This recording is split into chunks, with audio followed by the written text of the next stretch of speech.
Hello guys and welcome to my channel and this is Papa Dave. So for today's video guys, ito na yung full course natin, no? Ito yung update natin ng eBay dropshipping. Kagaya ng sinabi ko no, na ipapublic natin yung eBay dropshipping course. So sa VA for Ecom course, mga client scenario na lang yung ilalagay ko sa course natin dun sa vaforecomcourse.com. Okay? So dito ito yung nature of work natin. Maraming mga nagbago, maraming mga client na from Amazon lumilipat sila sa AliExpress, sa Walmart. So ito yung i-update natin ngayon dito sa full course natin sa eBay dropshipping. Okay, so para sa mga bago pa lang nakakapanood ng dropshipping, so i-explain ko lang ng mabilis kung paano nagwo-work yung dropshipping. So kung makikita natin dito, ito tayo, no? Tayo yung VA, tayo yung humahawak sa eBay store ni client. So ngayon, ang ginagawa natin ay naglilista tayo ng products. So kumukuha tayo ng products sa mga supplier kagaya ng Amazon, AliExpress, Walmart, na inililista natin dito sa eBay store ni client. Sir Dave, bakit hindi na lang bumili yung mga buyers dito sa Amazon? Kasi dito guys, no, kapag bumili ka direct sa Amazon, pag nasa US ka, meron silang $5 na shipping fee. So ngayon, si client, meron silang Prime member dito sa Amazon, which is meron silang 2-day free shipping. So yun yung advantage ng client dito sa Amazon. So Prime member sila rito. So halimbawa, no, yung blender na to nagkakahalaga ng $13, ililista nila to dito sa eBay ng $20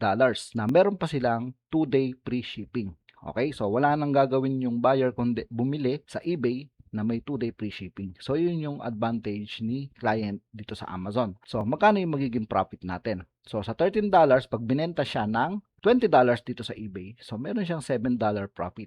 So, syempre, ililes pa doon yung eBay fee kapag naglilista tayo ng product sa eBay at saka yung processing fee na sa PayPal, so mababawasan pa yan ng mga $3. So, magkakaroon si client ng $4 per item na nasosold dito sa store niya. So, once na binili niya yon, ang gagawin naman natin ay o-order tayo sa Amazon. So, once na na-sold yung blender na to, binili siya ng $20, makukuha natin $20, tapos bibili natin siya sa Amazon $13. Tapos, si Amazon na yung mag-ship papunta dito kay buyer. So, ganun nag-work yung dropshipping. Dati, ganun kasimple. Pero ngayon, kapag nadidetect ni eBay na yung mga shipment na ginagamit natin ay galing sa Amazon, so nababan, no, yung online store kasi nga bawal yung dropshipping sa eBay. So ano yung nangyayari? Nagshi-ship yung mga client, no, ngayon 2026 from Amazon to AliExpress. So meron naman sa Amazon, meron silang ginagamit na mga tools kung saan nagpapalit sila ng tracking number. Okay?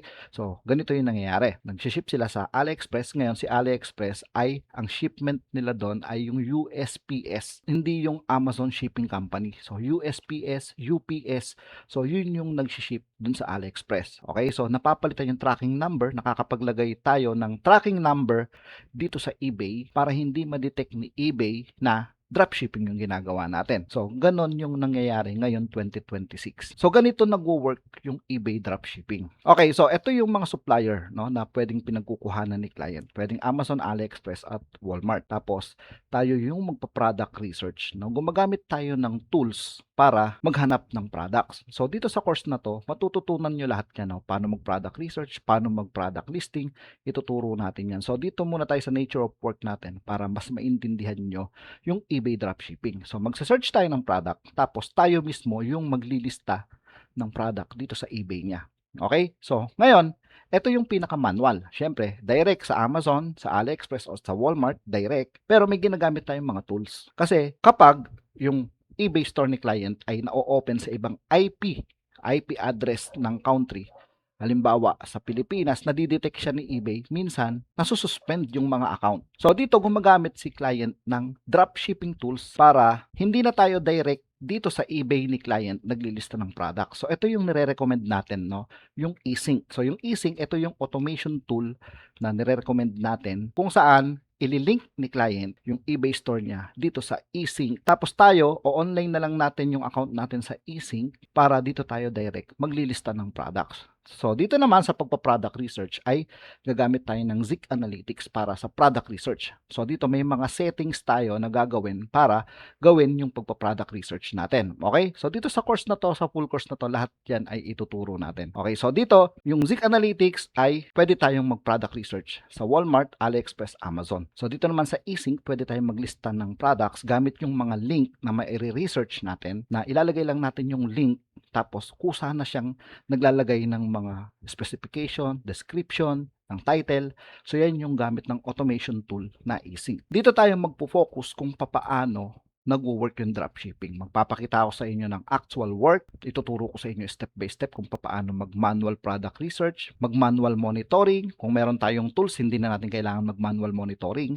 So, papakita tayo ng mga scenario or yung iba't ibang mga ginagamit ng mga client dito sa dropshipping para mas maintindihan niyo yung trabaho na to dito sa work from home. Okay, so ganito siya guys, no? Yung eBay store ni client, ililink siya dito sa eSync. So ituturo ko din sa inyo sa course na to kung paano mag-build ng eBay store tapos kung paano siya i-link dito sa eSync. So ito naman yung mga trabahong makukuha natin no, dito sa eBay dropshipping. Yung product lister, itong SEO, title builder, description writer, cross-lister, customer support, order fulfillment. Ito yung mga pwede nating ilagay sa profile natin na skill set natin.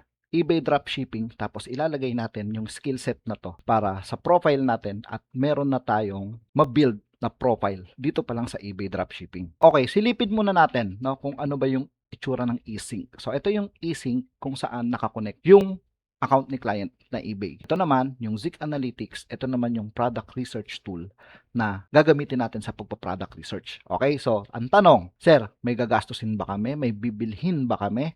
So wala. Wala kayong bibilhin, hindi nyo bibilhin ang Zik Analytics, hindi kayo bibilhin ng eSync. Ang gagawin ni client sa inyo ay bibigyan kayo ng access para maka-access kayo sa mga tools na to. So sir, paano kung walang Zik Analytics si client? So pwede nyong i-recommend sa kanila yung eSync at saka itong Zik Analytics. So meron pa tayong mga ibang dropshipping tools, no? Kaya gaya ng Yabale, AutoDS tool, DSM tool. Pero ito yung para sa akin yung pinakamadali sa ngayon 2026, yung eSync. So ito yung website na yon. Wala tayong ida-download, wala tayong bibilhin, lahat yan ay provided ni client once na makakuha tayo ng trabaho sa eBay dropshipping. Okay guys, to, sana nakatulong sa inyo yung video na to para malaman nyo kung ano yung nature ng trabaho na gagawin natin dito sa eBay dropshipping. Kung gusto nyo ng in-depth tutorials para makanood kayo ng mga courses, ng mga trabahong ginagawa namin dito sa work from home, so pwede kayong mag-visit or mag-sign up dito sa va4ecomcourse.com. So for only 499,